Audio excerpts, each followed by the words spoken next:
apocalyptique sur la steppe quelques temps plus tôt, et ça a assez mal fini, tous ses adeptes sont plus ou moins morts, il est plus ou moins pourchassé par la famille de ses adeptes, et surtout il a une cicatrice en forme d'étoile au milieu du front. C'est pour ça en fait qu'on le surnomme Sainte Étoile. Et cette cicatrice, persuadé que c'est la mâchoire d'un sorcier millénaire qui parle dans son crâne, et il lui répond.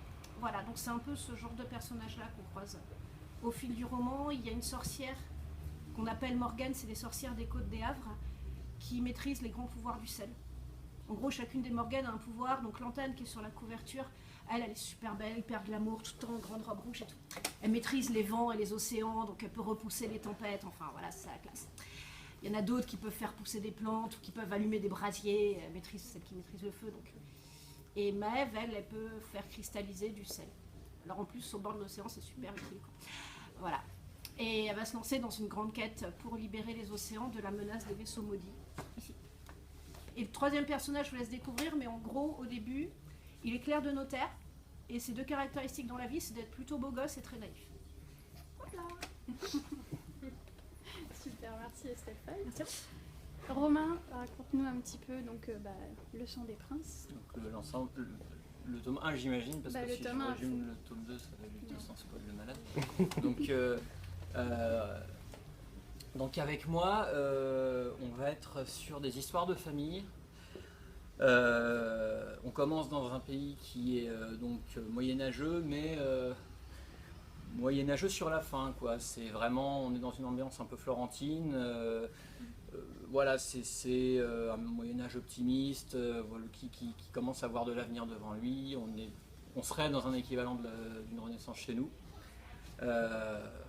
Et on va faire la connaissance d'un jeune peintre, qui est un petit génie de la peinture qui a grandi en monastère et sur qui les moines se font un peu de blé parce que voilà, il faut bien vivre, mais voilà, qui va se retrouver du jour au lendemain coincé dans la lutte, en gros entre une grande famille d'aristocrates d'un côté et un clan de saltimbanques itinérants de l'autre.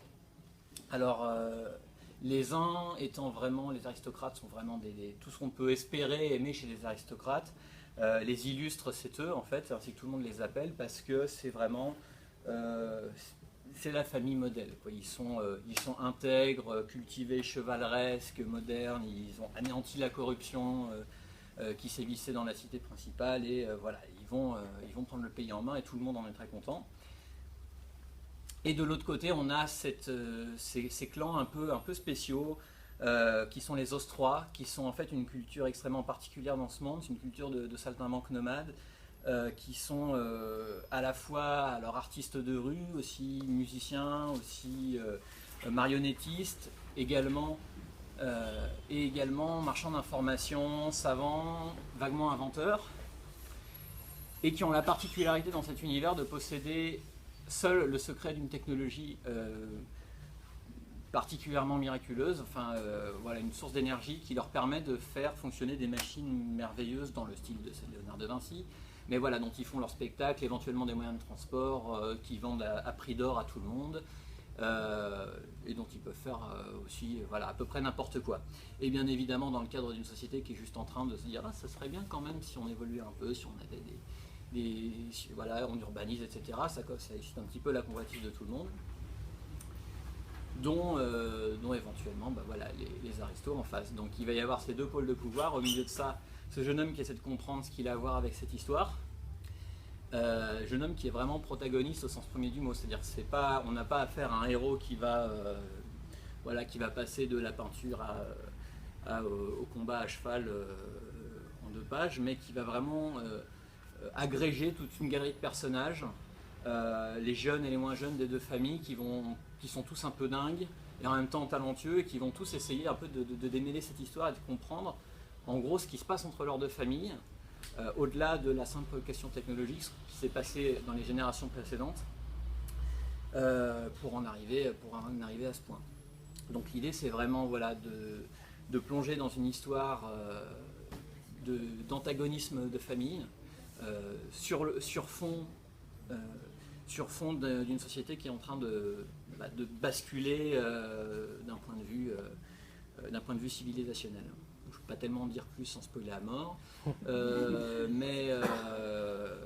Donc ça c'est vraiment l'ambiance générale, avec un élément surnaturel qui tourne autour d'une part de la pratique artistique des personnages et d'autre part de leur disons, généalogie. Mais ça, voilà, c'est vraiment en filigrane sur l'ensemble du tome 1 notamment, et ça explose complètement dans le tome 2, qui est effectivement un pavé.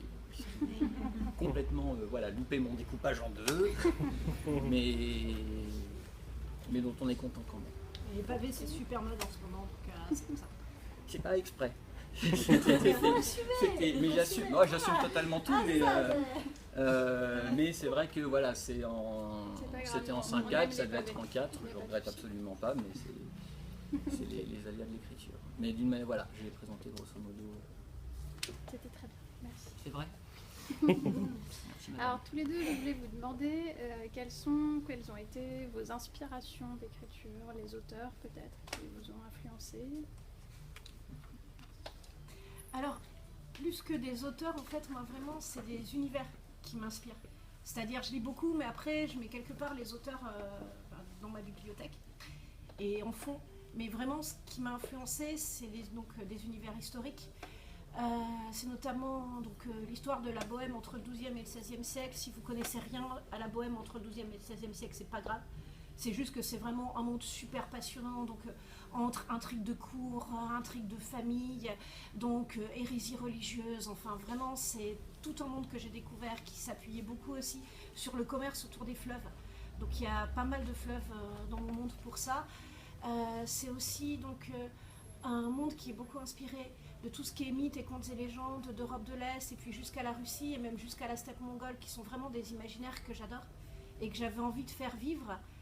Et puis, si peut-être, enfin la littérature qui a l'influence littéraire qui est un peu rentrée par la porte sans que je l'attende, c'était la littérature russe que j'adore, et notamment donc il y a toute une partie révolutionnaire qui était déjà à la base du projet de Bohème, mais qui a pris beaucoup plus d'importance au fil de l'écriture, et qui a vraiment contribué à donner toute son ampleur au roman, voilà.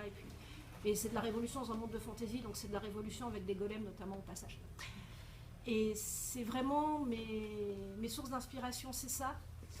Et puis donc beaucoup de documentation, par exemple j'ai fait de l'escrime ancienne pour Sainte-Étoile, le gars avec le monstre dans la tête, parce que c'est un bretteur qui utilise des rapières, donc j'ai utilisé des rapières, enfin c'est, voilà, plus que des sources littéraires, c'est vraiment ces sources-là en fait qui m'ont poussé à écrire Bohème. D'accord. Romain, toi, tes inspirations? Alors, d'un point de vue littéraire, c'est assez difficile à cerner. Il y a des genres et des types de baffes en tant que lecteur que oui, j'aurais bien aimé. J'ai peut-être essayé de reproduire. Celle qui vient le plus souvent à l'esprit, c'est Ayesha de Ange, juste en termes de rapport à l'humain à l'intérieur du livre, individuellement, collectivement, etc. Après, je sais pas, voilà, j'avais pas ça nécessairement tous les matins en tête pendant l'écriture. Dune aussi, d'une certaine manière, voilà, pour des tas de raisons que, pareil, si j'ai des choses. Mais d'une manière générale, c'est aussi, j'ai commencé à écrire Le Sang des Princes à un moment où je m'intéressais dans des domaines très différents à des choses qui en fait m'ont peut-être plus influencé que des œuvres littéraires stricto sensu. Je fais beaucoup d'écriture musicale à ce moment-là. Je fais pas mal de philo à ce moment-là. C'était un moment où je commençais à lire Spinoza, entre autres, enfin des philosophies de l'immanence, etc. Et il y a énormément de choses qui sont dans ce livre sur comment interagissent les personnages, comment les personnages vivent leur art, puisque la plupart sont des artistes, et comment cet art interagit avec les événements autour, qui vient sans doute de là. Après, il y a la peinture. C'est une époque où je m'intéressais aussi pas mal à la peinture, au clair-obscur et à l'arrivée du clair-obscur au moment de la Renaissance. Donc voilà, il y a des tableaux, il y a des tas de choses vraiment, et ça fait un petit moment quand même, puisque j'avais commencé à écrire Le Sang des Princes en 2012. C'est assez difficile de me souvenir de l'enchaînement exact des influences. Mais enfin, d'une manière générale, vous avez à peu près le tableau. Merci. Autre petite question, cette fois sur votre écriture. Est-ce que vous avez des petits rituels d'écriture, une technique, une méthode? Le café. La substance finale, oui, c'est quelle que soit la méthode, il y a toujours du café. Alors, dans pour l'histoire. citer Henry Rollins, café Black Blood of Creativity, le sang noir de la création.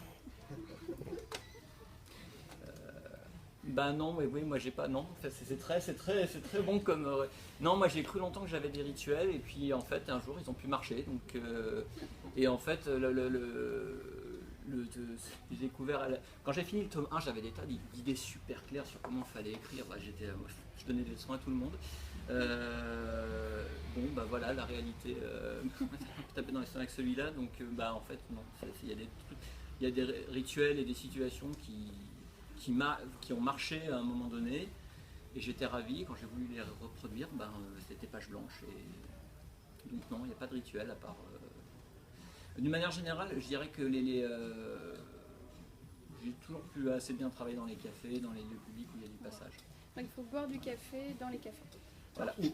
Soit il y a du monde, soit il y a personne autour, paumé dans l'Ardèche. Ça, c'est les deux qui marchent. Disons, moi je suis plutôt pas très lieu public dans les cafés, parce qu'en fait les cafés j'y vais souvent pour causer avec des gens. Ah. Ça c'est voilà, mon côté cliché d'auteur. En plus on le fait dans le quartier latin, c'est atroce. Et c'est surtout pour des raisons géographiques, hein, là-bas c'est pas trop live. Mais non, par contre j'écris beaucoup dans des bureaux, ou des petites bibliothèques ou des endroits fermés, où je peux vraiment fermer une porte. Là-dessus, voilà, c'est mon côté un peu embêtante, c'est j'envoie tout le monde valser, quoi. Et il faut pas venir me déranger.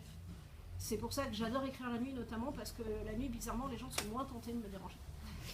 Et donc voilà, je sais que je suis très sociable dans la vraie vie, donc justement, je me force à vraiment me mettre dans ma bulle quand j'écris. Et je mets aussi beaucoup de musique, souvent ça m'aide à me mettre dans ma bulle, voilà, d'avoir de la musique et de justement pas être tenté d'interagir avec quelqu'un d'autre, plutôt que d'interagir avec mes personnages. Ok.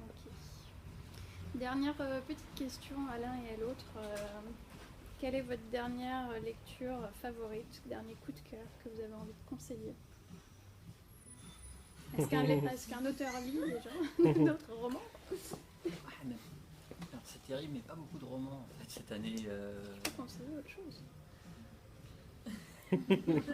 Bah... Vas-y, réponds toi. Je lis autant que je peux, pas assez par rapport à ce que j'aimerais lire. C'est notamment grâce à la liseuse et au RERB qui est tout le temps en panne, j'arrive quand même à lire pas mal. Et sinon, donc deux coups de cœur de cette année. Là, je suis en plein dans Bois d'ombre de Nathalie Do, et en général toute la série de Nathalie Do qui commence par La source des tempêtes. Si vous aimez la fantaisie, vraiment différente, vraiment bien écrite, et qui est à la fois hyper magique et hyper humaine, Nathalie Do, c'est juste... Voilà, enfin pour moi c'est un classique instantané, quoi. Je sais que l'expression est un peu galvaudée, mais dans son cas c'est tellement ça. Et en documentaire, alors ça c'est un peu plus ancien, mais c'est vraiment l'un des bouquins qui m'a suivi pendant toute l'écriture de Bohème. C'est d'Azincourt à Marignan, pardon, Chevalier et Bombarde, donc aux éditions Gallimard, Musée de l'Armée. Et il est super bien. Voilà. Romain, une petite idée? Bah, les derniers que j'ai lus et qui m'ont tenu jusqu'au bout, c'est... J'ose pas proposer ça en coup de cœur, c'est bizarre. Je me suis enfilé une histoire de la Révolution allemande et une histoire de la Révolution chinoise. Mais pourquoi pas, c'est très bien. Eh ben oui, mais ça me donne plein d'idées du coup. Ah ouais, et là je suis dans un super bouquin aussi sur l'invention de la liberté dans le prolétariat maritime au XVIIe, XVIIIe siècle. Donc ça s'appelle L'Hydre à 1000 têtes et c'est génial. C'est les pirates en fait. Non, c'est pas les pirates, c'est notamment en fait toutes les petites gens qui étaient vraiment hyper miséreux sur les bateaux, dans la pêche à la morue, tout au bout du nord du monde, où ils s'étaient perdus à Terre-Neuve.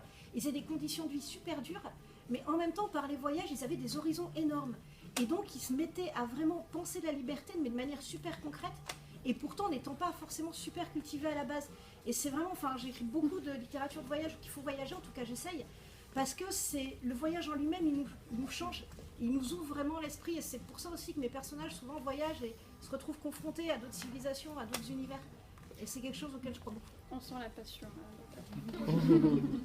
Bon, merci à tous les deux, merci beaucoup d'être là avec nous ce soir et Merci pour à vos réponses. Ben, Et merci. dernière petite info, Nathalie Do justement viendra elle aussi le vendredi 5 mai. Hein, voilà. C'est une auteure Hop passionnante. là. Franchement, rencontrer là, ça vaut plus que des déplacement. Petite pub. Voilà, bon, bah, bonne soirée Facebook.